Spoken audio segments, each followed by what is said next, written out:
Welcome everybody. My name is Sean, and today we are going to talk about what is going on in the city of Portland, because it appears that they have decided to map their judicial system based on how Arkham Asylum works in Batman the Animated Series, in that weirdos with gimmicks, supervillain-like figures, get released over and over and over again, despite a comical amount of convictions. We're going to talk about somebody who has pled guilty to over 77 felonies, and yet he is still on his way to another release, and of course, we're talking about Snake Man, the legendary burglar. But before we get into that, I want to thank everybody who signed up over my website, actualjusticewarrior.com/join. Give me the money. Give me the money. Okay? And thank you to the podcast listeners on Spotify, Apple, and Google's podcasting platform. Slithering like a snake after breaking into dozens of Riverside County businesses. That's the so-called snake burglar's MO that we've been telling you about for months. But in April, 32-year-old Christopher Michael Paul Jackson was finally caught, and now 3 months later is set to be released. Inside a Riverside courtroom, Jackson pleaded guilty to 54 counts of felony burglary. So if you're listening via the podcast, you might not be able to see this man crawling on the ground or slithering, as is his modus operandi, and thus earning his moniker, the Snake Burglar. And as I said in the open, this is a person who has pled guilty to over 77 felony counts of burglary.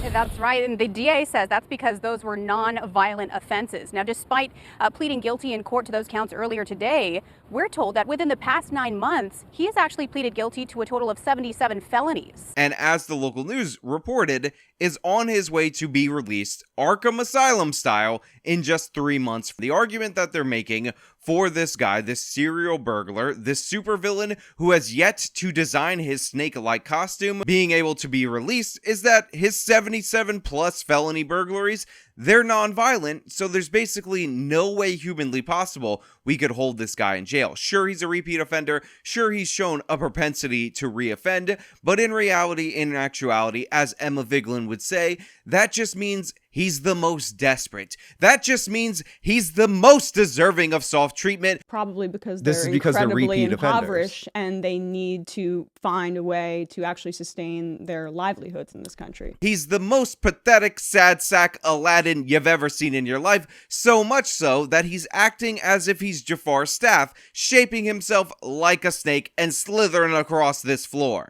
Towards the end of the first 25, he's smirking and giggling because it's a joke. He doesn't take it seriously. Brian Perrone's Riverside Sandwich Shop, Delia's Grinders, is one of the businesses that were broken into. That's why Perrone was compelled to read a victim's statement during Jackson's sentencing. So first thing that you need to notice when you're watching this video is that while he's in court, he's laughing, he's smiling, because this guy knows for a fact that there are no consequences for his actions. Second thing is that I had stated that he has not really taken on the personification of his moniker, but it looks like he has. I'm not saying anything, but with that haircut, the way it angles his face, the way he's smiling, he looks a little snaky. This guy is on his way to becoming a full-blown villain, and everybody is going to regret it when he starts incorporating some kind of venom-delivering apparatus into his crimes, and then a lot of people end up being dead. The fact of the matter is, they have nobody at the scale to deal with who this person will become, and yet they're releasing him over and over and over again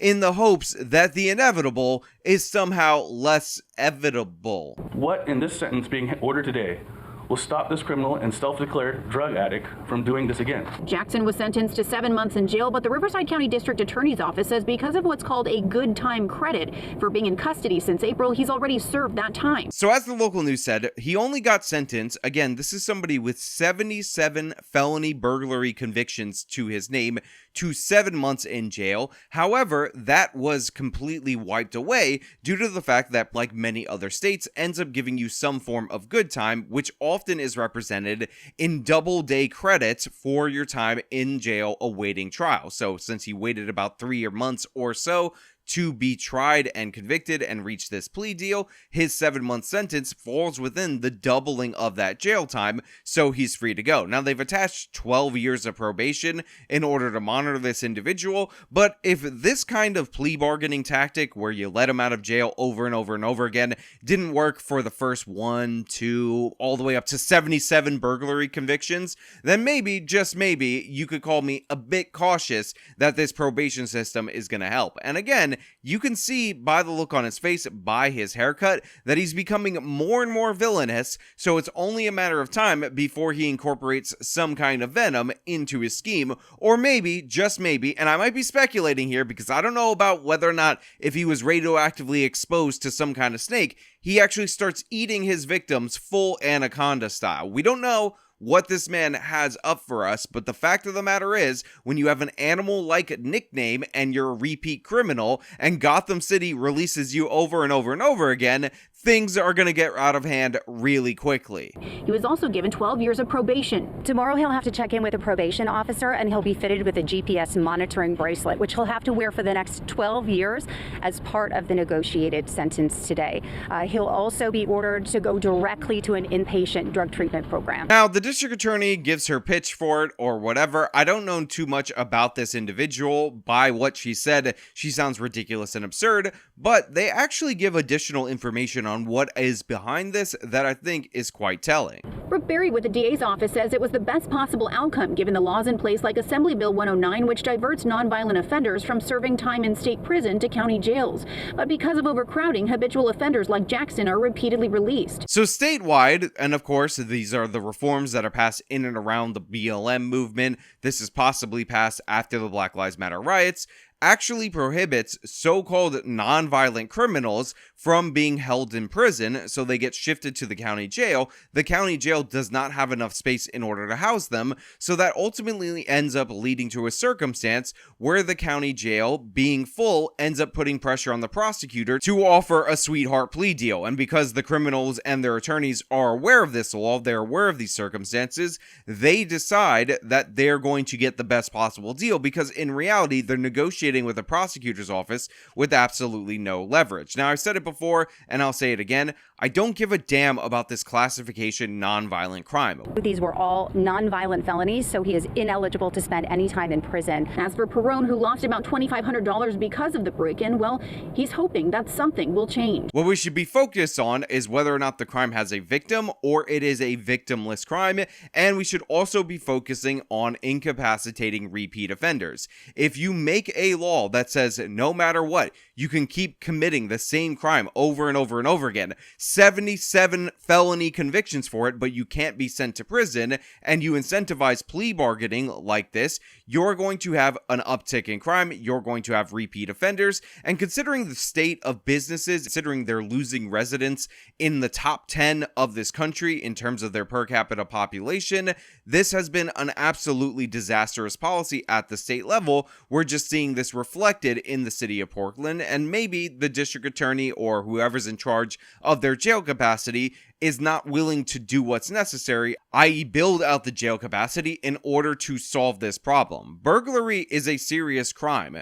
It is a dangerous crime. The idea that because you burglarize a place and you didn't happen to be violent, therefore you're not a dangerous criminal, is ridiculous and absurd. This guy is adopting the attitudes and persona of a snake. If somebody happens to confront him during the course of the burglary and then he gets violent with that person, are we going to pretend like there was no indication at all whatsoever that this could have potentially escalated to this point? Are we going to say, well, in his 77 other burglaries of businesses that were closed, he never seemed to throw a punch as far as we could tell? Probably not even true, by the way, based on the way that district attorneys and states like this tend to operate, that therefore we had no indication this would ever escalate to violence. Some people would legitimately look at the 77 felony convictions and argue yes, but when I see somebody who is an admitted drug addict and is doing these crimes in order to get his fix, I see somebody who's incredibly dangerous, somebody who's been told that this piss poor behavior is absolutely okay,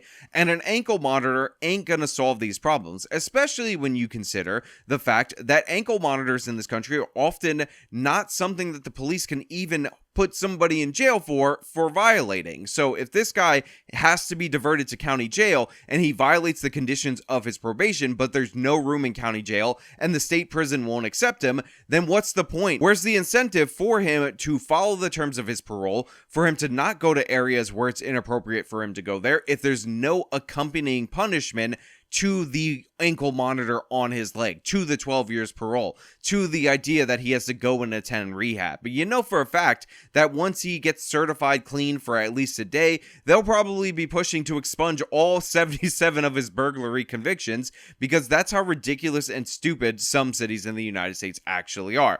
They're quite literally developing supervillains. Now, I'm hoping that the San Francisco guy who's trying to be Batman, I know his name is Boots, but honestly, we gotta fix that name, ends up going from San Francisco down to Riverside to have this California matchup, battle to the death, well, hopefully not the death, and lock this person up. A villain needs a great hero, and they happen to have one that they're not appreciating up in San Francisco. Things will get really epic in this country, as vigilantes versus criminals adopting villainous personas will finally be a reality in my lifetime. Now, I obviously don't want that to happen. I'm obviously joking, but the thing is, I'm not joking. I definitely want that to happen, and if some toxic waste or nuclear fuel can enhance this situation with superpowers on both sides, I'm all here for it from a reasonable and safe distance. And, you know, I'm looking for my superpowers as well. I'm not saying anything, but I will be on board. What team would I be on, heroes or villains? You'll have to find out when you send me over that super soldier serum to the email address listed in the description box of this video. But anyway, that's all I really have for you guys today. It is a serious story. As I said, you have somebody who is a repeat offender. He's addicted to drugs. It's only a matter of time before this goes south, and you could incapacitate this individual in jail, force him into rehab, not just try to limit him with an ankle monitor, but they have an absolutely idiotic bill, an idiotic set of laws that made their jails completely overcrowded, and then they say that they can't have any non-violent criminals in the state penitentiary, which makes absolutely no sense, because as we've talked about on this channel, sometimes throwing a punch is not the greatest harm that you can do. Bernie Madoff never decked anybody in the face, but he ruined more people's lives than most murderers in this country's history. But again, that's what I think. Let me know what you think down in the comments below. If you like the video, show them by leaving a like, subscribe for more content, follow me on my social medias, support me via the support links in the description of this video. This has been me talking about the Snake, the supervillain, soon to be taking your whole city hostage. Till next time.